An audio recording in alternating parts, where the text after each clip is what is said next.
Every FromSoft game has a maiden that helps you understand your place in the events that are to follow.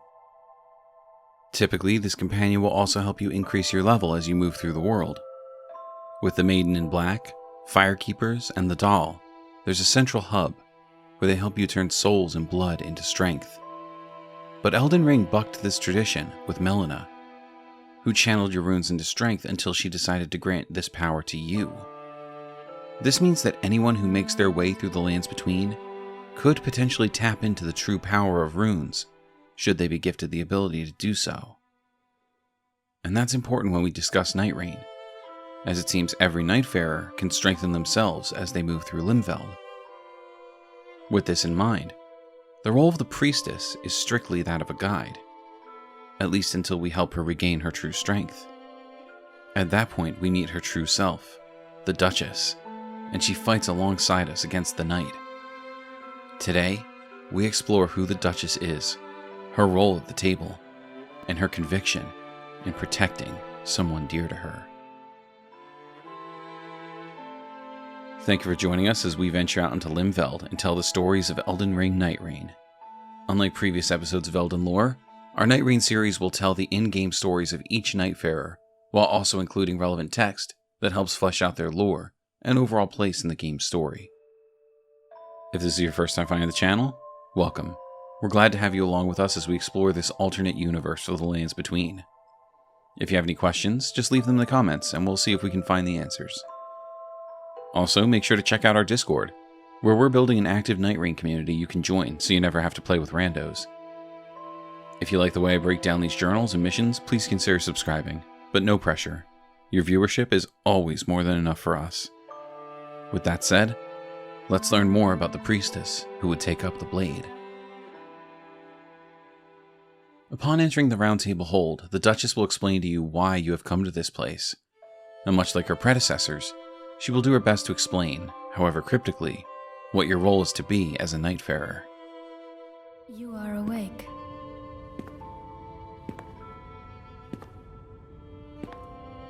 I know not why, but once again it has happened.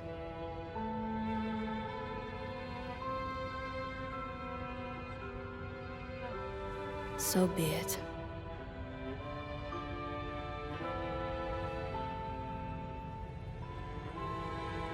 Condemned, I welcome you to the Roundtable Hold. I am the priestess, the voice of your formless master. You were chosen for your potential to vanquish the Night. The Night Lord is a living cataclysm, bent on laying waste to the very land that anchors us. Unless we bring its end, our world will be undone. And for this, I need your help. Until we defeat our first Night Lord, the Duchess will say the same thing time and again. Seekers of redemption. On the third night, this land will fall. Band together and prepare to claim the life of the Night Lord. That is all. However, upon defeating Gladius, Beast of the Night, we receive the old pocket watch. A well-kept antique pocket watch engraved with an intricate design, likely a prized possession. The influence of the encroaching night clung to the expecting woman, preventing her from ever giving birth. The only means to break it meant the sacrifice of her life. But the curse of night lived on, in both the orphan and in this keepsake, whose hands tell only twisted time. The dark power is both a badge of lost innocence, and the very thing that allows its owner to fight back. This item has a direct relationship to the Night Lord, but that's a story for another time. For now, all we need to know is that with this watch, the priestess can shed her cloak and join the fray, using her true strength and skill alongside those she was meant to guide. If you watched last week's video about the Wilder, you know that we learned the Duchess had a purpose far from home, and that she left their homeland in order to see it fulfilled. It seems before she left, she received a letter from the Iron Menial. We have awaited your arrival with great anticipation. As priestess, you shall guide the Roundtable Hold to victory over the Night Lord. I was chosen to assist you in whatever way I can. The garden is graced with beautiful flowers, and the study filled with rare books, new and old, by all manner of authors on every subject fathomable. If I may ask, what are your preferences for meals?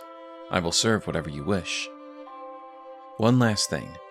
Perhaps you'd be amicable to a change of attire. You are a righteous thief no longer. Now you are the honorable priestess of the Hold. This letter helps us better understand the Duchess as she was before accepting her ultimate responsibility. She was a righteous thief, which I take to mean she was a Robin Hood type, taking from those with plenty to spare, in order to keep her own family and tribe afloat. We know from the Virtuous Thief's Key that she trained as a thief under the Viscount of Windwale Knoll, Gillian, her patron.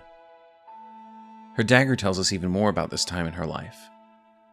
A dagger carried by the Duchess, known to symbolize the virtue of her family.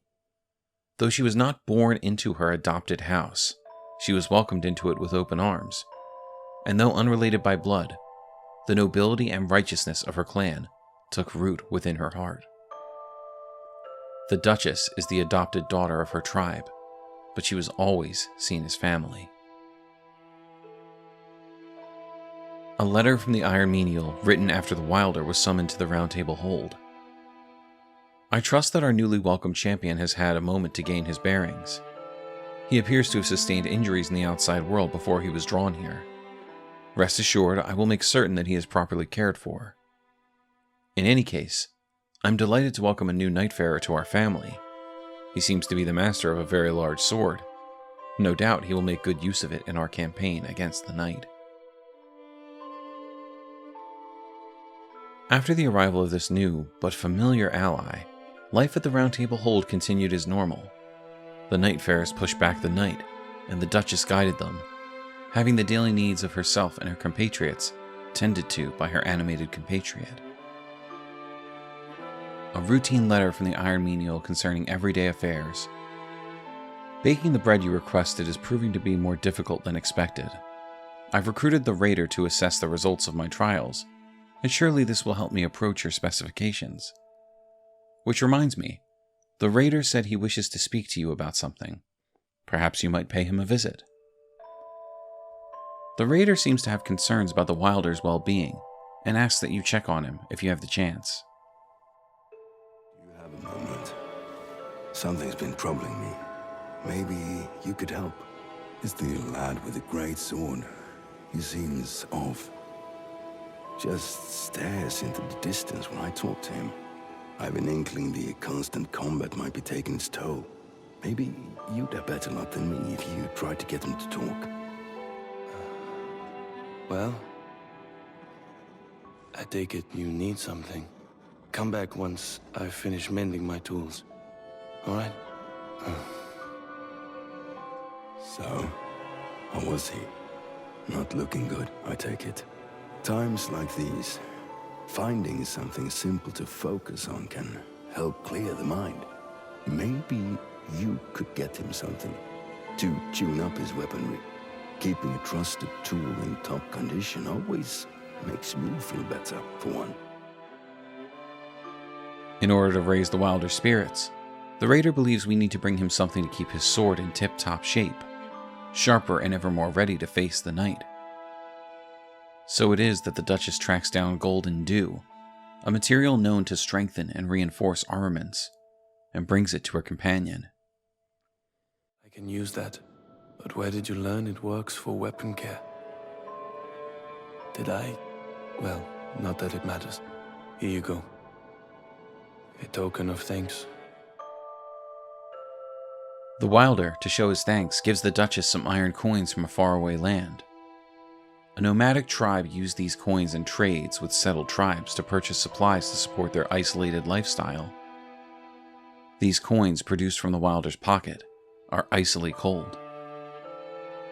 She then speaks with the Raider. Managed to help our friend, did you? Oh, thanks. I like a woman who wants to pitch in. Let's see how things are going to play out before we meddle any further. And pray the passage of time does our work for us. One more thing. The doll's looking for you. Go and see her. You well, forgive me, but I didn't want anyone to overhear. The Wilder won't remain among the living much longer. The vitality in him is all too little. All that's left is the lees. In this form, I am attuned to life's ebb and flow. As the Round Table's custodian, you must decide on the proper course of action. It is your choice whether to allow him to continue fighting. It seems the Wilder's very life force ebbs and flows, teetering on both death and life. The Duchess speaks with the Iron Menial to see what can be done. His vitality ebbs low, does it? There is no cause for concern. He is yet able to fight. However, should we accomplish our great mission and cast down the Night Lord, he will depart this life. Even so, we must continue to walk our path. That is your ultimate desire, is it not? He confirms the Revenant's suspicions. Should we defeat the Night Lord and banish the Night, the Wilder will die. A letter from the Iron Menial that appears to have been written several times. I know you are worried for the Wilder, but such things happen more than you might imagine. It appears that the injuries he sustained in the outside world before his arrival here have made him terribly weak. If we should defeat the Night Lord, as we yearn to do, I am afraid the Wilder may not return alive, and yet we must carry on, as tragic as it is. A letter from the Iron Menial written in an anxious, scrawled script. My Lady Priestess, I am well aware of your grave concern for the Wilder. You should know that when I checked in on him, he appeared to be making preparations of a sort, and today he is nowhere to be seen. The Wilder's weakened constitution places him at risk. Please seek him out. He should be somewhere inside the Roundtable Hold. The Duchess searches frantically for the Wilder, feeling the pull of a connection she does not quite understand. She finds him asleep just outside the hold, with a plate of freshly baked pita bread next to him.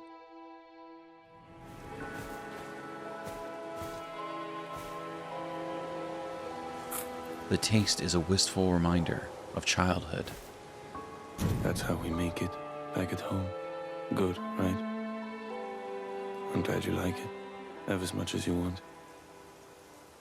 I made more than I need. My mother taught me the recipe.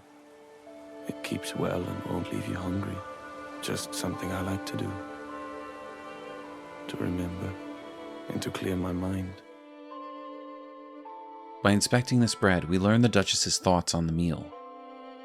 Flat bread with a rich aroma offered by the Wilder, the traditional food of a nomadic tribe from a distant, vast grassland, passed down from mother to son. I know this, the gently sweet and salty flavor of this pita. Is something the matter, my lady? I see. The Wilder cooked up something that reminded you of your childhood. Now, I don't suppose...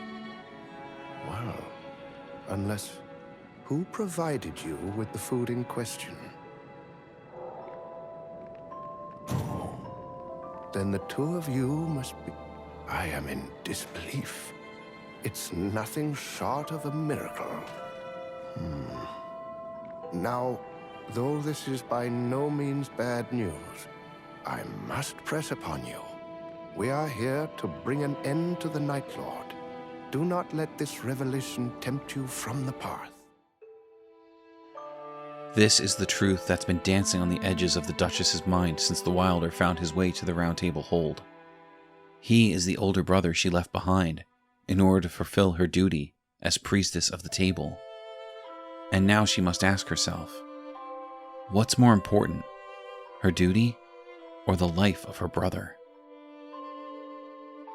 A letter from the Iron Menial written with even greater care than usual. Those who fare against the night find that even their most cherished memories eventually dissipate. It is nothing less than a miracle that you've restored your memories of your brother. I understand how concerned you must be for what lies ahead. But there's one thing we must never forget. We were beckoned here for one reason and one reason only, to bring an end to the Night Lord. Many among us are gravely concerned for you, my lady priestess. The raider especially so. Perhaps you should lend him your ear.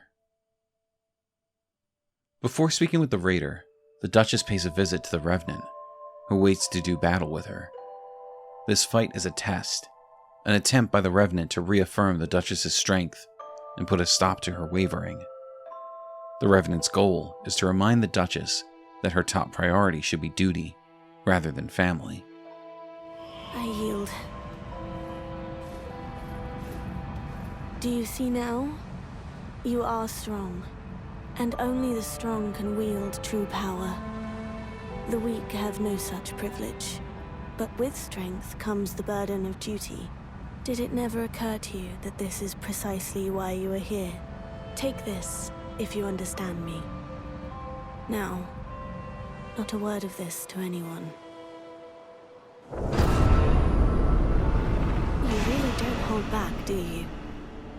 I was only trying to give you a nudge, and you practically ground me into the dust. Well, now I know where I stand in your eyes. It seems the raider can tell something is wrong, and once the Duchess confides in him all that she's learned, he has a story for her. The two of you were brother and sister all along. Reminds me of an old tale, if you'll indulge me. I wasn't much of a pirate, but out at sea every man who toiled by my side was my brother. There was this younger kid who looked up to me. Must have figured me for an older brother. Till one day, we had a falling out. Things got so bad, the sailors snuck off on land without saying a word. I didn't think much of it. Thought it was a bid for a little attention. But I never once saw the kid again. When you let your passions get the best of you, things have an awful way of going south. Keep your cool, lest you do anything you come to regret. All right, a neat lesson it might have been, but perhaps you'll glean something from it. Worry not, that's all I've in mind to teach right now. Thanks for letting me bend your ear. The raider believes it's best not to rock the boat, but his protege, Weathervane, would likely have something much different to say, and so the Duchess set out to find the final message of the raider's old companion. The dying words of the apprentice Weathervane, addressed to a former mate. "Captain, I found a wind that carries me farther, faster." Weathervane's fascinations changed like the days of the week, to the chagrin of the single-minded crew. But not being one for regrets, the first mate was unperturbed by what others said, going by the self-appointed title of Apprentice of a Great Pirate. Weathervane found that dreams could come true, even if they might take a lifetime. No wonder she so cherished the wind. Are you sure of this?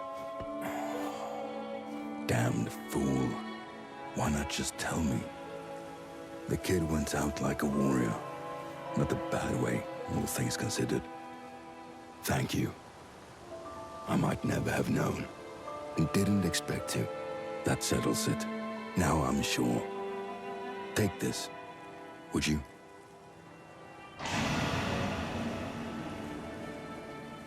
You said you were on the fence. Well, my advice has changed.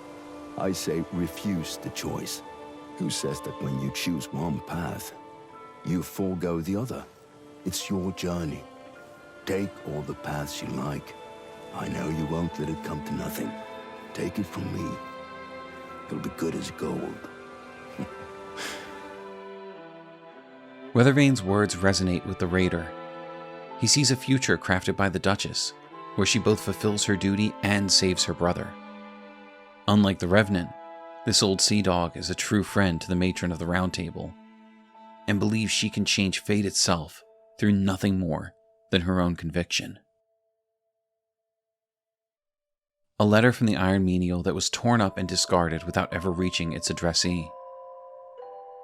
As you are well aware, my lady priestess, you are bound to the Roundtable Hold. But if the object were not born of flesh and blood, it could venture beyond the Roundtable Hold. But to make such a thing possible... The Duchess clutched the paper scraps in her hand, as if clinging to a fleeting dream.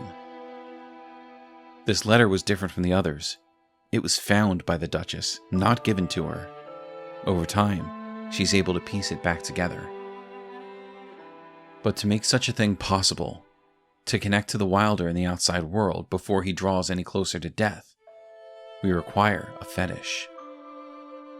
Such a bond could be established if the object that he kept on his person was to receive a blessing. But the chances of success are slim indeed. And I cannot bear to think of leaving you, Lady Priestess, all alone. This was it, the way to save her brother. The Duchess could infuse a coin from their homeland, one given to her by the Wilder that originated outside of the Roundtable, with a blessing that would keep the Wilder alive, safe after they defeated the Night Lord, together. She needed to speak with the Iron Menial, as well as her brother. My Lady Priestess, finally you are here. When the Round Table's purpose is served, each sin is absolved, and everyone is sent back. The Round Table itself will become unmoored from the outside world. I suspect nothing of this place will remain, unless the impossible should occur. My lady, I shall accompany you till the very end.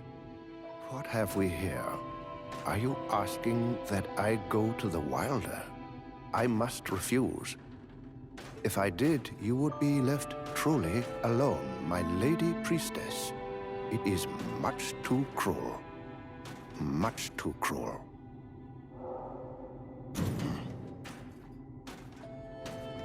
Apologies for my petulance just now. I should respect your wishes. Of course. I will see the task is done.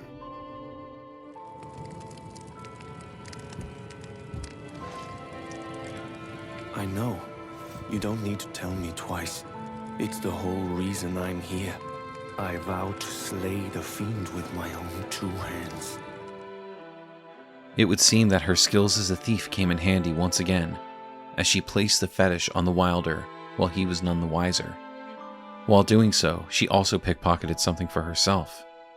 A pin to keep her hair back, one in a style native to her homeland.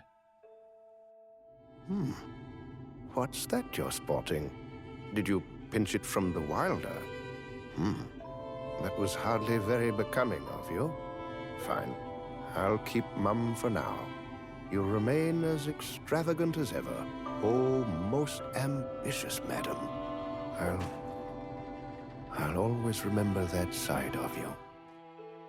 The Duchess reclaimed her memories, and in doing so, wore a symbol of the bond she shared with her brother. Much like the Wilder is attempting to save his sister from the Night Lord, she herself is protecting him from a true death. A letter addressed to the Iron Menial. To a dear friend who has always been true, please follow the blessed bond and safeguard my brother's life. To this end, we must first lay the Night Lord to rest. We need not sacrifice one goal for the other. We can achieve both.